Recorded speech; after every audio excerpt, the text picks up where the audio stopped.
Bonjour chers abonnés, c'est encore Zungrana Sibila pour semer la bonne humeur dans vos cœurs.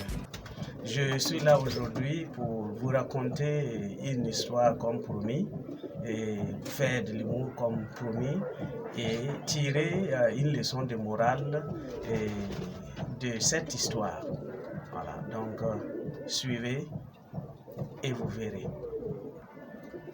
Si vous aimez mes histoires, alors abonnez-vous parce qu'il y en aura beaucoup d'autres. Il y en aura beaucoup d'autres et elles seront alléchantes les unes que les autres. Ils étaient allés passer le concours de recrutement des cadres de l'éducation de leur pays.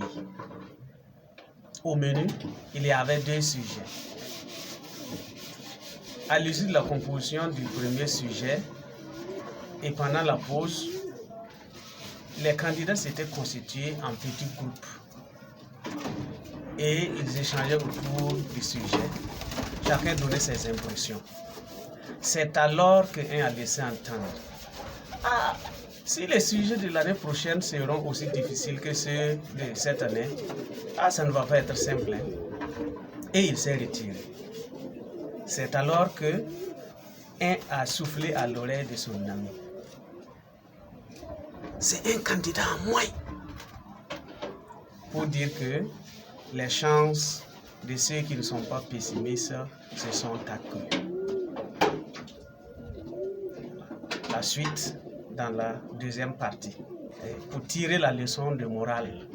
Alors, lorsqu'on a publié les résultats du concours, le nom du pessimiste n'est pas apparu, pour dire qu'il a effectivement échoué.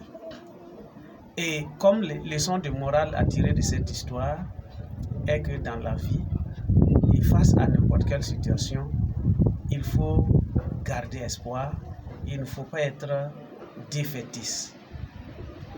Voilà. À la moindre difficulté, on s'avoue vaincu.